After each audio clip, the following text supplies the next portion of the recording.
Today's learning resource is brought to you by three partners: Youth Enterprise Development Fund, KCA University, and the University of Nottingham, under the co-production for youth entrepreneurship in Kenya, COPIOC project, supported by the British Council.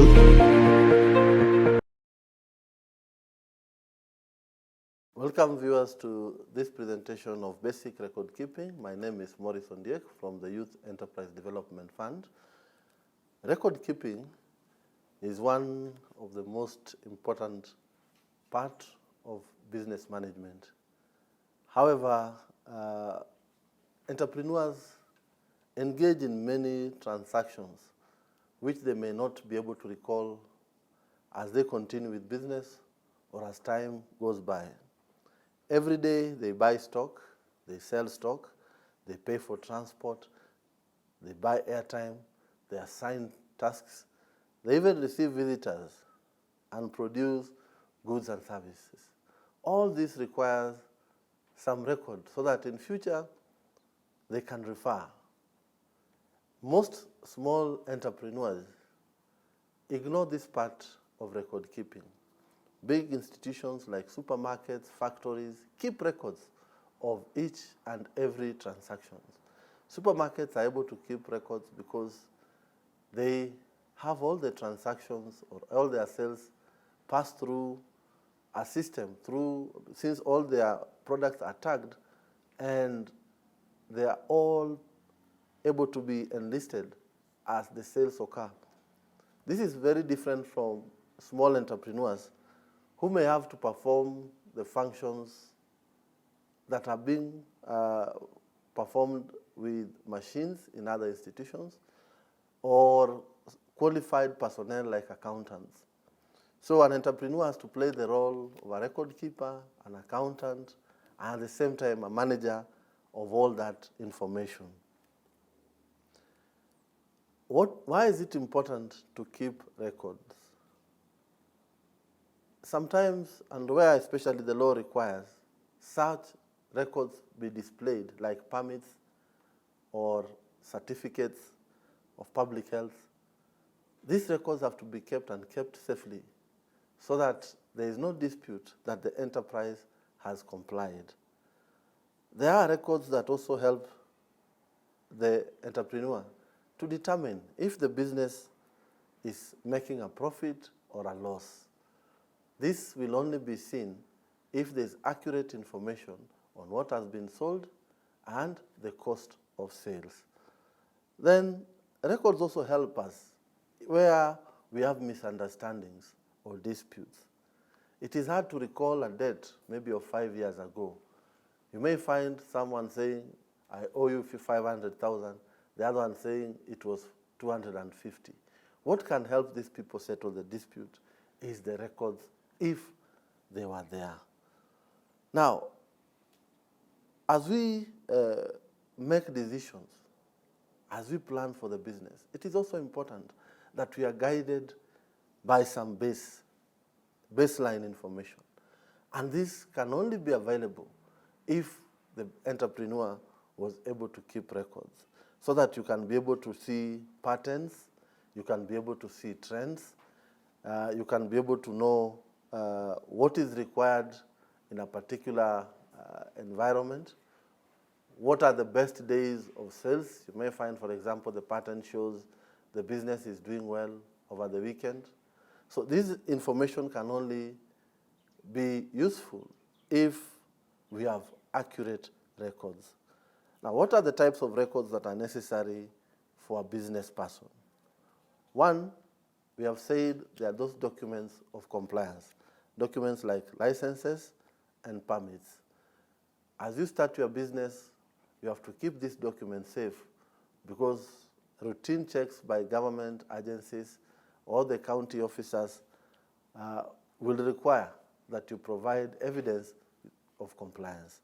And so therefore, as a manager or the enterprise owner, you have to ensure that these documents are kept safe and a copy is displayed where it is required for the organization. Now, we also need to keep employee records. What we, in the past, they used to call a master roll. a list of employees, their names, and also employee files. Today, people are employed on come and work basis. Sometimes you hear employers saying, I employed someone and he stole my money. So what happened? I could not even trace him because I don't know. I don't have his details. That should not be the way to professionally engage employees. We need to keep their records, their details, and if possible also a photograph of these employees in their files.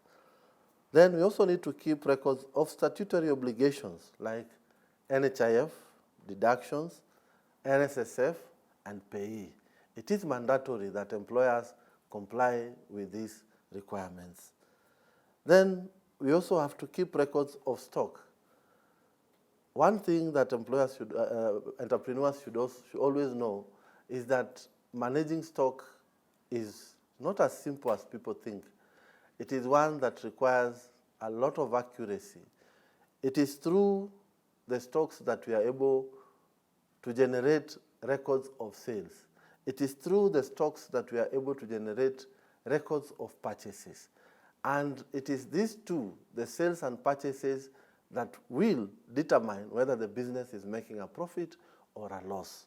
So we need to keep record of stocks, whether we are producing or acquiring from a third party, we need to keep records of stock. And then records of daily sales, records of purchases, we need to keep records of expenses. Expenses like transport, electricity, airtime, insurance, any other thing that you do with business money should be documented.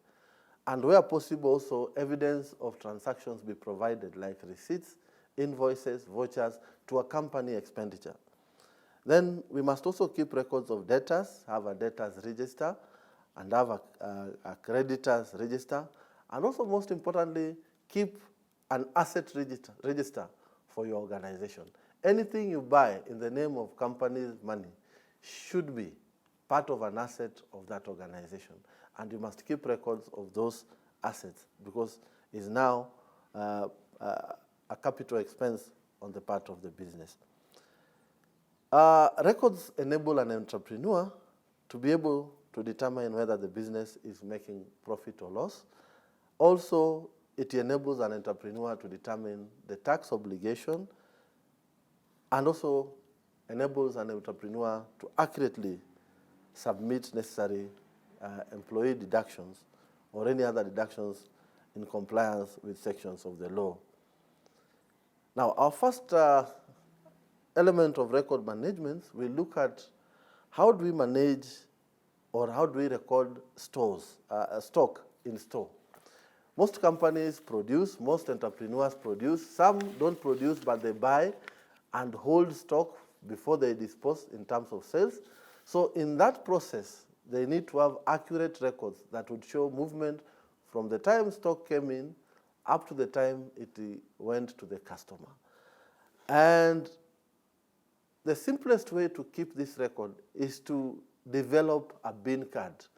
As you will see on the screen, a bin card is a very simple analysis of stock movement, right from when it came in, where we have a place where we do the date of where the stock was acquired, the description, the nature of the item that came in, and then we also have the column for showing. For us at this point, we'll just use very basic narration of in and out.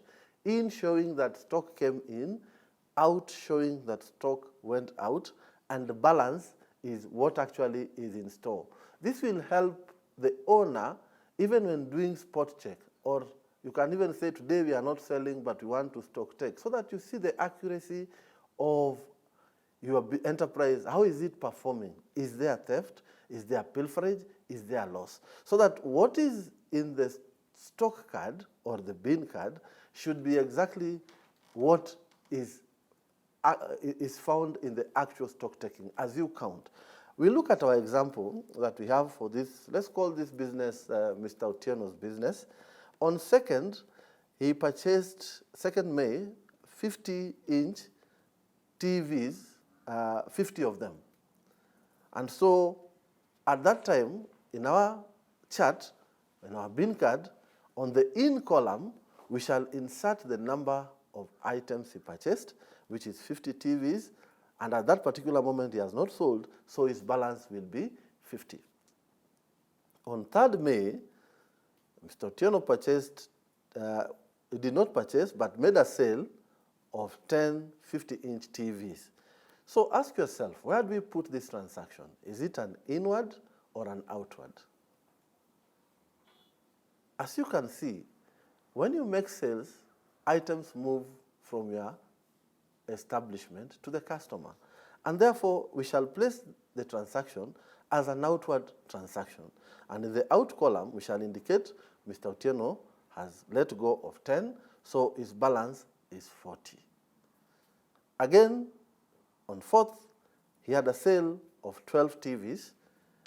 Is this an in or out transaction?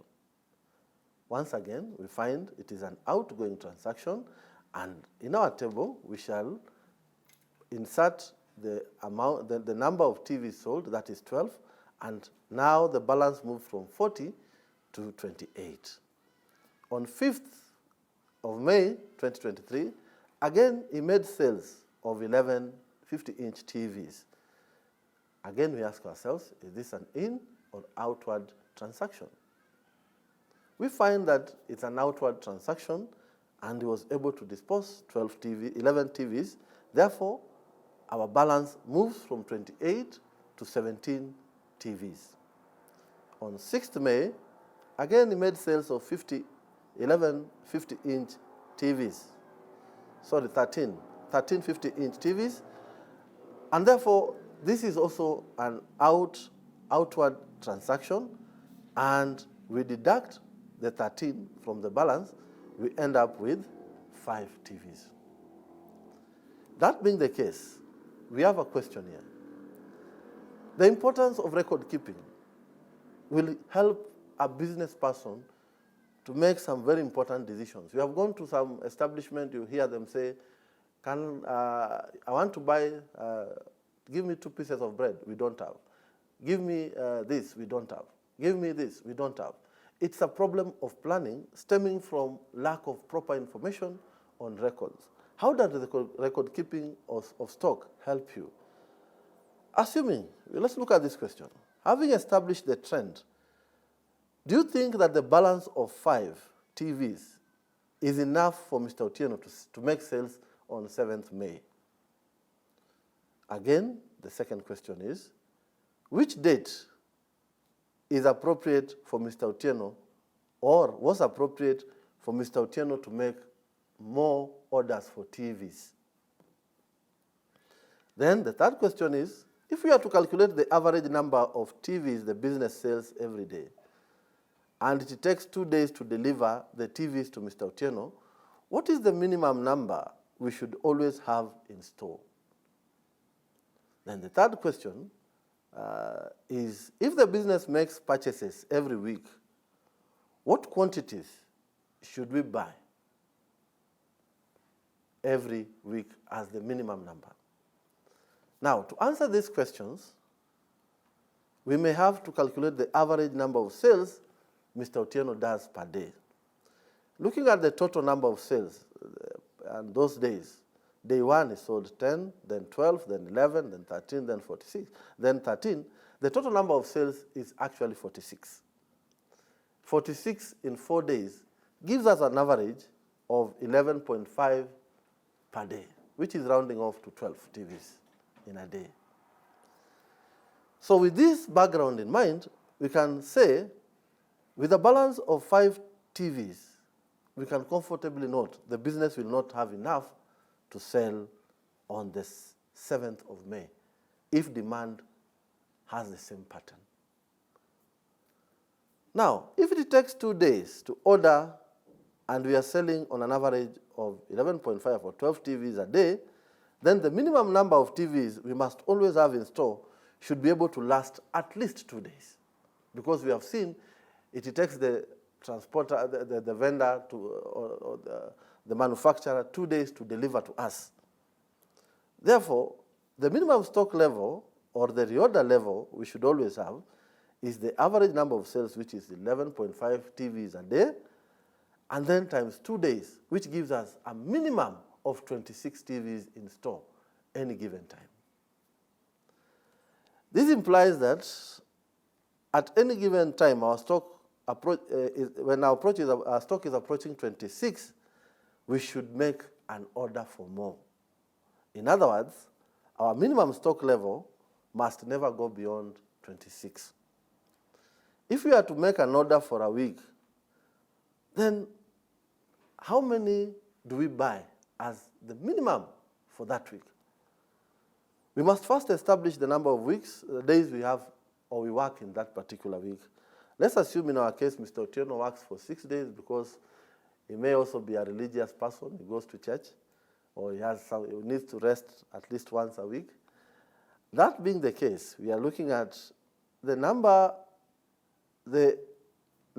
quantity of TVs that he will require will be a factor of the average number of TVs sold per day times the number of days he works in a week. In our case, he works for 6 days, and the average number of sales is 11.5 TVs, which means that every week, Mr. Otieno must purchase 69 TVs. This information is important, especially for entrepreneurs. As they are doing their planning, business records aid in ensuring that their plan is accurate and helps the business to grow. Part 2, we are looking at now, once we have known how to keep stock, the records, how do we now record daily sales? Every day customers come. We make sales to them, but sometimes it is overwhelming. Give me 2 kilos of sugar, give me bread, give me a needle, give me sweets. How does this entrepreneur ensure that he keeps track of all these transactions? For a supermarket, it is easier because they simply swipe in the point of sale, and that record is stored. But since maybe a young entrepreneur or an upcoming entrepreneur or a startup may not have the capital to afford such, he or she must perform the tasks of that machine and must keep records to ensure that every other transaction is recorded. So how do we do that? We may develop a sales ledger for each and every item that we have in store. But it will be a very difficult task. Every other time a customer comes, you have to check for that book and you record and go back. What we advise entrepreneurs to do at that point, you may have to have an exercise book or a sheet of paper where you record all transactions, which at the end of the day you'll be able to summarize and classify or categorize the expenses. So as you can see in the sheet, in the chart provided, we are just analyzing the activities of 2nd May 2023 for a particular shop. And you see, it starts with selling, maybe the first customer came and say, give me 2 pieces of bread. The second one say, give me 3 packets of milk. The third one says, give me 1 bread again. The other one, give me 2 packets of milk. Another one, 1 kilo of sugar. Another one, 1 kilo of beans. And another one, 2 kgs of sugar. As transactions come, you keep recording. Then in the evening, you may now settle down to start summarizing. For example, looking at the chart, you see bread was sold like 2 times. The first time it was 2 pieces. Then the second time it was 1 piece. We can say the total bread sold is 3 pieces. We do the same for milk. It was sold 2 packets. Then we also have 3 packets, and the total milk sold was 5 packets. The same for sugar, the same for beans, and any other items that we sell. Once we are able to develop this summary, it is this summary that we shall transfer to the sales ledger for the day, so that we know the total sales. But let me just mention, why is it important to keep track of this? I'll just give you a simple example for bread, for example. If the price of bread is 60 shillings, and the profit this person makes from each bread is 8 shillings, meaning that the supplier gives you bread at 52 and you sell at 60 shillings. Your profit, gross profit for that bread is 8 shillings. What does that mean? If you lose one bread and you sell 6 for that day, it means that all the gains you have made have disappeared. In fact, we are now operating on a negative. How do we lose stock? You have seen enterprises where family members can come, pick a piece of bread. Employees can decide to eat one piece of bread. You may have a customer taking 2 and paying for 1.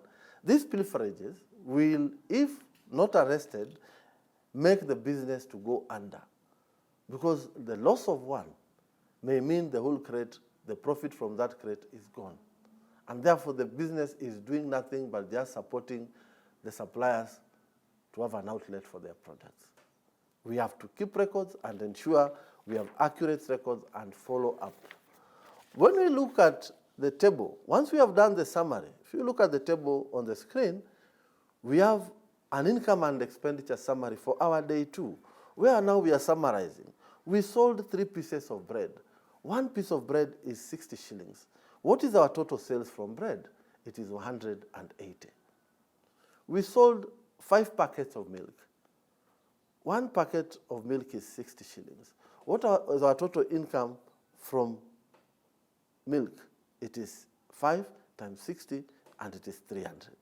We do the same for sugar, we do the same for beans, and we get our total sales for the day. Once we have done that, we can also maintain the same kind of records for other items, and also for the expenditure part, the airtime, all the other things we have done. Having ensured that we document each and every transaction. And when it comes to the expenses, all purchases must be accompanied by receipts. All payments done should be through a voucher, so that there are records of what was it for. If you just make payment to Mutua, but you don't record what that payment for, in future it will be difficult even to account for tax purposes what that item, whether it was a business expense or not. With that, we may not be able to analyze right now the profit and loss statement, because again, it's a detailed analysis, and we shall be looking at it in our second part of the business records presentation. I hope you have learned the importance of keeping business records, and with this knowledge, you may start by developing a bin card for stock management in your enterprise. If, in case you do not have an enterprise resource system or a computerized or an automated stock management system, then you can use that we have shown you. I wish you all the best as you embark on the journey to ensuring proper record keeping for your business. Thank you very much.